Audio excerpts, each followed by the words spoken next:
मतदार याद्यांचा घोळ, निवडणुकीला विरोध. विरोधकांचं ठरलं, निवडणूक आयोगाला घेरलं. सत्याचा मोर्चासाठी विरोधक एकवटले. वोट चोरीच्या मुद्द्यावरून विरोधक निवडणूक आयोगाविरोधात एकत्र आलेत.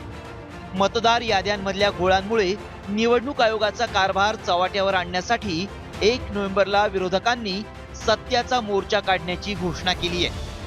अशातच या मोर्चा आधी झालेल्या बैठकीत विरोधकांनी निवडणूक आयोगाला घेरण्यासाठी कोणती रणनीती आखली आहे पाहूया. बोगस मतदारांना वगळलं जात नाही तोपर्यंत निवडणुका न घेण्यावर विरोधकांचं एकमत झालंय.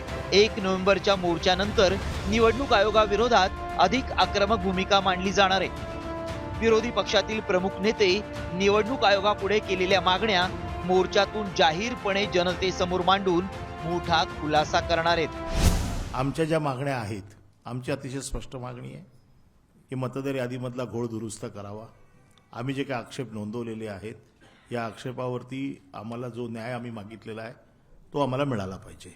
आता हे जे काल चोक्लिंगम साहेबांनी जे काही सांगितलेलं आहे याचा आम्ही देखील अभ्यास बारकाईने करतोय.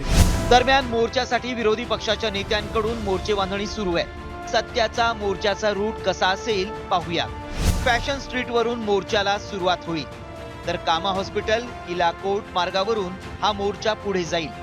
त्यानंतर महापालिका मुख्यालयासमोरील व्यासपीठावर विरोधी पक्षाचे नेते जनतेला संबोधित करतील. सत्याचा मोर्चानंतर विरोधक वोट चोरीबाबत पुढील आंदोलनाची दिशा ठरवणार आहेत. मात्र एकीकडे स्थानिक स्वराज्य संस्थांच्या निवडणुकीसाठी निवडणूक आयोग कामाला लागले, तर त्याच वेळी मतदार याद्यांमधला घोळ न सोडवल्यास निवडणुका नको अशी भूमिका विरोधकांनी घेतल्यामुळे मोठा पेच निर्माण होण्याची शक्यता आहे. आता निवडणूक आयोग विरोधकांच्या मागण्या मान्य करतो का?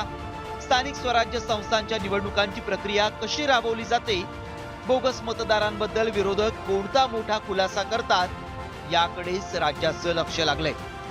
ब्युरो रिपोर्ट, साम टीव्ही न्यूज.